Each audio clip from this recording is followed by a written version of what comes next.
Hello students, आज हम बात करने वाले हैं अवशिष्ट एंट्रोपी के बारे में। अवशिष्ट एंट्रोपी का कथन क्या है और उसके बारे में क्या धारणा है, उसके बारे में हम आज बात करेंगे।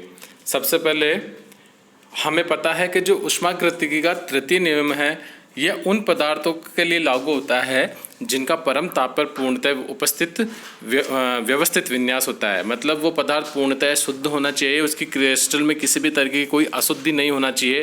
तृतीय नियम केवल उन्हीं चीज़ों पर लागू होता है। अब हमें पता है एक शुद्ध क्रिस्टल में परमाणु क्रिस्टल की जालक पर व्यवस्थित रहते हैं। किसी क्रिस्टल के एन परमाणु को एन प्रकार की विभिन्न जालकों में एन फैक्टोरियल प्रकार से व्यवस्थित कर सकते हैं। यह जब हम प्रोबेबिलिटी की बात करते हैं तो उसके अंदर आता है कि हम किस विभिन्न जालकों में अगर एन प्रकार के परमाणु होता है तो उनमें किस तरीके से उनको व्यवस्थित कर सकते हैं, तो हम उसको एन फैक्टोरियल प्रकार से व्यवस्थित कर सकते हैं। यह कि शुद्ध क्रिस्टल में सभी परमाणु समान होते हैं एवं व्यवस्था भी समान होती है, अतः एक दूसरे में विभेद नहीं किया जा सकता है। यही हम बात करने वाले हैं कि जो क्रिस्टल जो शुद्ध होता है उसमें सारे परमाणु समान होते हैं और उनकी जो क्रिस्टल जालक में रहने की जो व्यवस्था होती है वो भी समान होती है। अतः इस तरीके से हम उसको एक दूसरे से विभेदित नहीं कर सकते हैं। अतः उनकी प्रोबेबिलिटी क्या होगी, उसके संरूपों की संख्या को W को निम्न प्रकार प्रदर्शित कर सकते हैं। यहाँ W क्या है, प्रोबेबिलिटी, मतलब उनके व्यवस्थित होने की जो प्रोबेबिलिटी होती है उसको हम किस तरीके व्यवस्थित कर सकते हैं। तो इसका जो फॉर्मूला होता है वो ये होता है, W यानी probability is equal to N factorial upon N factorial. चूँकि यहाँ सभी परमाणु समान है तो N factorial upon N factorial का जो वैल्यू आएगी वो 1 होगी, मतलब उनको एक ही प्रकार से हम व्यवस्थित कर सकते हैं। और अगर हम इसी नियम को हम अगर एंट्रोपिक में लगाएं तो हमें पता है जो S is equal to KLN W होता है, या W होती है जो प्रोबेबिलिटी को बताए हैं कि उसकी एंट्रोपी क्या रहेगी। तो अगर हम बात करते हैं तो यहाँ पे जो इसकी वैल्यू आ रही है S की, वो आ रही है 0। अतः यही ऊष्मागतिकी का तृतीय नियम है जो कि बताता है कि शुद्ध क्रिस्टल की एंट्रोपी का मान 0 होता है। लेकिन अगर क्रिस्टल शुद्ध नहीं हो तो उस कंडीशन में क्या होगा, उसके बारे में हम बात करते हैं आगे। देखिए, यदि हमें शुद्ध क्रिस्टल में अलग अलग प्रकार के ए एवं बी परमाणुओं को क्रिस्टल के साइड पर व्यवस्थित करना हो तो नंबर ऑफ कॉम्प्लेक्सेशंस या संरूपों की संख्या क्या होगी, उसके लिए ये फॉर्मूला है। मतलब यदि क्रिस्टल में एक ही प्रकार के परमाणु ना हो, एक से अधिक परमाणु हो, या हम बात करने वाले हैं कि हमारे पास 2 तरीके के परमाणु हैं ए और बी, तो उस कंडीशन पे जो उसके प्रोबेबिलिटी, मतलब उनको क्रिस्टल जालक में किस तरीके से व्यवस्थित कर सकते हैं, उसके लिए जो प्रोबेबिलिटी का फॉर्मूला है वो इस तरीके से दिया जाएगा। W यानी probability is equal to N factorial upon n a factorial n b factorial. चूँकि यहाँ पर 2 प्रकार के हमारे पास परमाणु हैं, इसलिए हमने यहाँ पे दोनों प्रकार के परमाणु को कंसिडर करके हमने यहाँ लिखा है। यहाँ पे अगर एक से ज़्यादा परमाणु होता, C होता तो एन सी फैक्टोरियल भी आ जाता, D होता तो एन डी फैक्टोरियल आ जाता। इस तरीके से एक से अधिक परमाणु होने पर ये प्रोबेबिलिटी का जो फॉर्मूला लगेगा वो ये वाला लगेगा। अब यहाँ जो एन साइटों की संख्या है वो n a plus n b के बराबर है। चूँकि एन के टोटल मोलों की संख्या या टोटल परमाणुओं की संख्या एन बता रहा है यहाँ पर कैपिटल एन, और एन ए प्रकार के जो परमाणु उनकी संख्या बता रहा है, एन बी क्या बता रहा है, बी प्रकार के परमाणु की संख्या बता रहा है। इस तरीके से n a plus n b क्या होता है, एन होता है कैपिटल एन, जो कि टोटल परमाणुओं की संख्या बताता है। अतः मिश्रित क्रिस्टल की जो एंट्रोपी होती है उसे हम कौन सी एंट्रोपी बोलते हैं, रेजिडुअल एंट्रोपी बोलते हैं, या हम उसको अवशिष्ट एंट्रोपी बोलते हैं। तो ये आपको ध्यान रखना होगा, जो रेजिडुअल एंट्रोपी होती है या अवशिष्ट एंट्रोपी होती है वो मिश्रित क्रिस्टल की एंट्रोपी होती है। पूर्णतया शुद्ध क्रिस्टल की एंट्रोपी हमेशा क्या होती है, 0 होती है। इसके बारे में हम बात कर चुके हैं।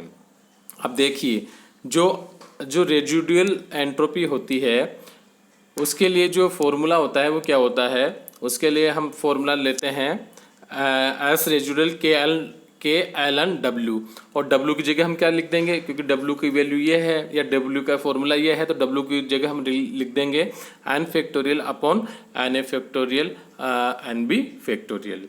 आगे हम बात करते हैं।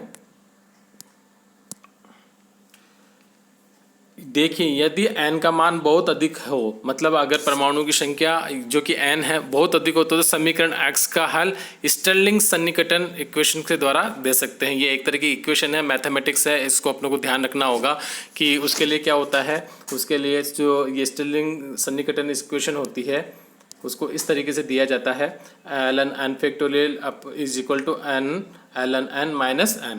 तो इसका उपयोग करके समीकरण 137 को हम किस प्रकार के लिख सकते हैं। देखिए, इसका उपयोग करके हम समीकरण जो 137 थी अभी हमने ऊपर बात करी थी उसको हम लिख सकते हैं इस तरीके से k ln n minus n। अब यहाँ पर जो n हो जाएगा वो आ जाएगा और यहाँ पर n भी आ जाएगा।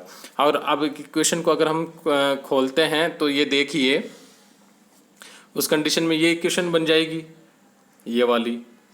अगर इस इक्वेशन को हम खोलते हैं, यहाँ पे हमने इस इक्वेशन को खोल लिया है और इस तरीके से ये बन गई है। अब यहाँ पर हमने Na प्लस एन बी को Na प्लस एन बी को 1 मानकर यहाँ पर कैपिटल N कर लिया है, उसकी जगह हमने N कर लिया है। तो इस तरीके से जो नेक्स्ट इक्वेशन बनी गई, जब हम इसको खोलेंगे और इसको हल करेंगे तो हमारी जो नेक्स्ट इक्वेशन होगी वो होगी ये वाली k Na ln Na plus Nb ln Nb minus n ln n। इसको मोल भिन्न के रूप में भी लिख सकते हैं हम, यहाँ पे मोल भिन्न के रूप में भी लिख सकते हैं। देखिए, n रेजिडुअल इज इक्वल, यहाँ अगर हमने माइनस ले लिया है बाहर तो अंदर वाले जो साइन थे वो भी चेंज हो चुके हैं। जब आप इसको हल करोगे तो आपको पता लगेगा। अब हम बात करते हैं, अगर इसको मोल भिन्न के रूप में लिखते हैं तो Na ln Na तो हो गया, Nb ln Nb हो गया, और Na प्लस Nb, क्योंकि जो कैपिटल N है वो क्या है, टोटल परमाणुओं की संख्या है, और यहाँ पे 2 परमाणु कौन कौन से थे, Na प्लस Nb था, तो उसकी जगह हमने Na प्लस Nb लिख दिया। अब हमें क्या करना है, मोलों की उसको हम मोल भिन्न के रूप में लिख रहे हैं। तो देखिए, आगे ये इक्वेशन हो गई। इसको जब हम खोल कर लिखेंगे इस इक्वेशन को तो ये इक्वेशन मिल जाएगी।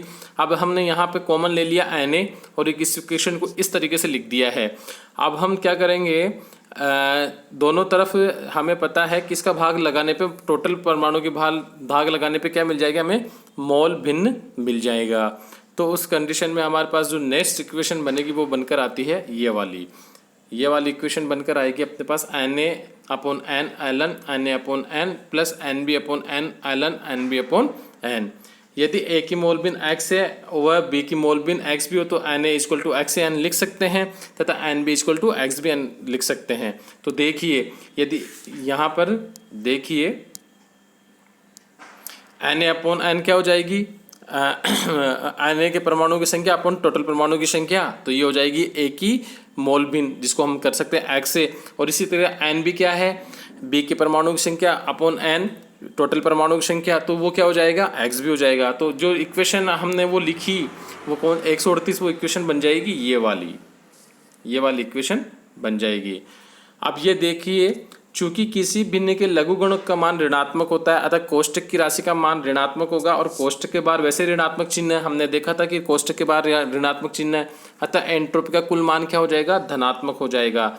अर्थात सबसे इंपॉर्टेंट अब चीज़ अब आ रही है, किसी मिश्रित की जो एंट्रोपी का मान होता है वो सदैव धनात्मक होता है और इसे हम अवशिष्ट एंट्रोपी के नाम से जाने जाते हैं। तो यह एक कई जो अपने वो होते हैं एग्जाम्स, उसमें ना सिंपल पूछ लिया जाता है कि जो मिश्रित मिश्रित क्रिस्टल की एंट्रोपी होती है उसका मान धनात्मक होता है, ऋणात्मक होता है, कुछ नहीं होता है या 0 होता है। तो उस कंडीशन में अगर हमें पता होगा तो हम लिख सकते हैं कि मिश्रित क्रिस्टल की एंट्रोपी का मान हमेशा धनात्मक होता है। अगर ये कल्पना करें कि मिश्र क्रिस्टल शुद्ध क्रिस्टल A एवं शुद्ध क्रिस्टल B से बना है, तो मिश्रित प्रक्रम के लिए क्या हो जाएगा, शुद्ध क्रिस्टल A प्लस शुद्ध क्रिस्टल B, और ये इससे क्या मिल गया, मिश्रित क्रिस्टल AB। इस क्रिया में एंट्रोपी का परिवर्तन हम बात करें तो del s mix equal to s मिश्रित की, तो क्रिस्टल जो मिश्रित क्रिस्टल है उसकी एंट्रोपी और प्योर ए की एंट्रोपी और प्योर बी की एंट्रोपी। लेकिन हमें पता है जो प्योर क्रिस्टल्स होता है कि उसकी एंट्रोपी का मान क्या होता है, हमेशा 0 होता है। अतः डेल एस मिक्स का मान हम हमेशा इस तरीके से ही निकलेगा और ये हमेशा क्या होगी, एक धनात्मक वैल्यू या मतलब पॉजिटिव वैल्यू होगी। अगर अब हम आगे बात करते हैं अवशिष्ट एंट्रोपी के उदाहरण। अब देखिए, कई क्रिस्टल ऐसे होते हैं जिन पर ऊष्मागतिकी का तृतीय नियम लागू नहीं होता है। मतलब ऊष्मागतिकी का तृतीय नियम कहता है कि पूर्णतः जो शुद्ध क्रिस्टल होता है उसकी एंट्रोपी का मान 0 होता है, लेकिन कई ऐसे एग्जांपल्स आपको देखने को मिलेंगे जहाँ पर ऊष्मागतिकी का तृतीय नियम लागू नहीं होता है। बात करें हम कार्बन डाई मोनोऑक्साइड क्रिस्टल्स की, नाइट्रिक ऑक्साइड क्रिस्टल की, जो क्रिस्टलीय जो सॉलिड बर्फ़ होती है उसकी, उन आदि के बारे में बात करेंगे तो हमें पता चलेगा कि इनकी एंट्रोपी का मान 0 नहीं होता है। वास्तव में ये क्यों नहीं होता है उसके बारे में हम देखते हैं।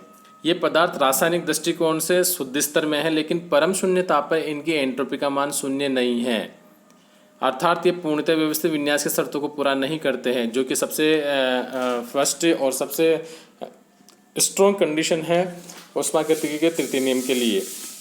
तो CO में सही व्यवस्था वह है जिसमें सभी कार्बन एक ही दिशा में होते हैं और सभी ऑक्सीजन दूसरी दिशा में होते हैं। तो CO के लिए व्यवस्था क्या होती है? ये वाली व्यवस्था होती है, CO CO CO। ये व्यवस्था सबसे सही व्यवस्था होती है। लेकिन वास्तविक क्रिस्टल में अणु के दोनों सिरे अनियमित विन्यासित रहते हैं तथा क्रिस्टल इस तरह व्यवहार करता है कि जैसे ये दो अलग अलग प्रकार के अणु हो। मतलब COCOC, तो हम इसको किस तरीके से देख सकते हैं? CO और OC, CO और OC। तो उस कंडीशन में किस तरीके से दिखेगा कि जैसे एक CO है, फिर OC है, फिर CO है, फिर OC है। तो CO व OC के मिश्रण से बना है। इसका तात्पर्य ये हुआ कि CA क्रिस्टल की अवशिष्ट एंट्रोपी होती है, क्योंकि अगर व्यवस्था केवल CO होती तो हमें क्या मिल जाता? एंट्रोपी का मान परम शून्य ताप पर 0 मिल जाता। लेकिन व्यवस्था इस तरीके से दिखाई देती है या इस तरीके से होती है कि CO और OC का मिश्रण मिलता है, जिसकी गणना हम 141 से जो इक्वेशन थी अपनी, उससे हम इसी की गणना कर सकते हैं। अगर उन अणुओं की संख्या ज्ञात हो जाए जो इस प्रकार का अलग अलग विन्यास रखते हैं तो समीकरण 141 इसकी अवशिष्ट एंट्रोपी अपन ज्ञात कर सकते हैं। तो हमें पता चला गया कि कई जो क्रिस्टल्स होते हैं उनकी एंट्रोपी 0 होनी चाहिए, लेकिन वास्तव में उनकी एंट्रोपी 0 नहीं होती है। इस तरीके से आज हमने तृतीय नियम के अवशिष्ट एंट्रोपी और तृतीय नियम के जो एक्सेप्शनल केसेस है उसके बारे में बात करी। आज के लिए इतना ही, धन्यवाद।